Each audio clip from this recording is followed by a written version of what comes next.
waqti cusub ayay Somaliland jamhuuriyaddani soo gashay marka xagga siyaasadda laga eego waqtiga cusubina waxa uu keenay laba amuurood mas'uuliyadood oo waaweyn oo ummadda Somaliland iyo madaxdeeda hor yaalla ka hore waxa weeyi sida loo ilaalinayo ee loo xafidayo ee loo kaydinayo koob iyo soddonka sannadood iyo googa wixii aynu soo qabsanay haddaynu nahay wadaniyiintii iyo dadkii reer Somaliland stakeholders ka mid ah xuquuqlayaasha siyaasadeed ee dalka maanta ka jira kuwaasoo ku dhashay sifo sharci ah oo xeerarka dalkan ay jideeyeen kuwaasoo ka turjumaya heshiisyadii bulsho ee aynu horey u gallay ee ah 10kii sanaba in mar dadka shacabka gacantooda dib loogu celiyo matalaadooda siyaasadeed iyo xisbiyada kuwii hore jiray hadday soo celinayaan iyo hadday kuwa cusub sameynayaan inay go'aan ka gaadhaan taas ayay ku dhasheen ururada 15 ee maanta jira taas ayayna ku qaateen xuquuq laysan oo ah dhaqdhaqaaq siyaasadeed iyo tartan ay galaan dhexdooda si ay ugu diyaar garoobaan tartanada furan ee soo socda taas waa qodobka labaad xaaladda dalku maanta maray gaar ahaan mindimidukutaaga iyo khilaafka siyaasiga ee u dhaxeeya darafyadii horey dalkan xisbiyadii qaranka ee 10kii sano hore soo jiray welina jira laakiin xilligu ka sii dhammaanayo waa mas'uuliyad wadareed dhammaan mucaarad iyo muxaafid aynu guddigeenu taagannahay inaynu ilaalinno sida professorku uu sheegay wixii aynu ku soo tacabnay iyo wixii aynu hore ugu heshiinay dhawaaqyadii ugu dambeeyay ee soo baxayay waxay ahaayeen kuwo walwalkooda leh ee ka imaanaya xisbiyada mucaaradka annagoo aad u ixtiraamayna sharafta mas'uuliyiinta iyo odayaasha iyo taageerayaasha xisbiyada mucaaradka aba waxaanu u hadlaynaa si muwaadinnimo iyo dan guud oo inaga dhaxaysa oo ah ta dalkan aynu ku wada leenahay iyo la xajeclo waxay ereygayagu yahay doorashooyin qabsoomi kara ama qabsoomi doona bilo iyo ayaamo tirsan kadib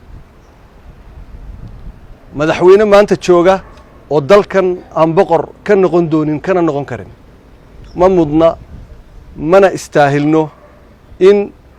wixii maalintii dhaweyd dhacay mudaharaadadii hore hadda u dhacay oo kale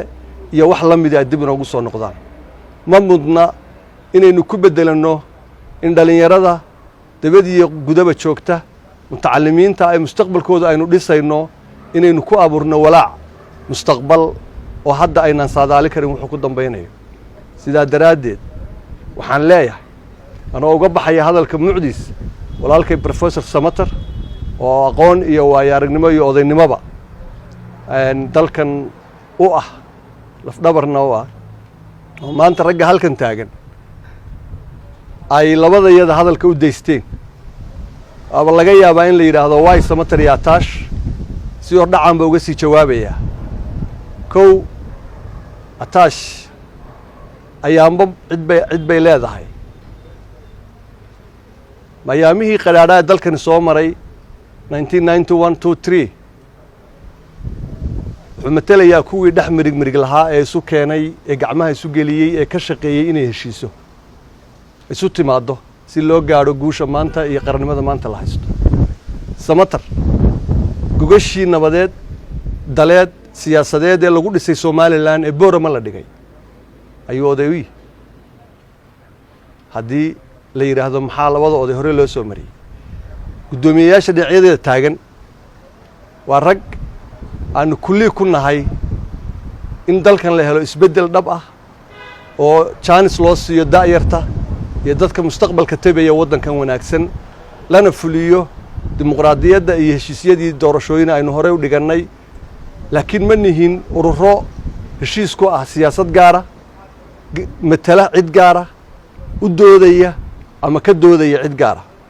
sidaa daraaddeed waxaan hadalkayga ku soo koobayaa waxaan leeyahay mustaqbalka mudan inaynu u samirno laakiin tagtada ma aha in aynu dul taagnaano dadka waddanka u dhashay waa dad xariira bari iyo galbeed meel walba waxay u baahan yihiin midnimo qaran waxay u baahan yihiin talo iyo aqoon ay kaga baxaan fakriga cudurrada abaaraha iyo jahliga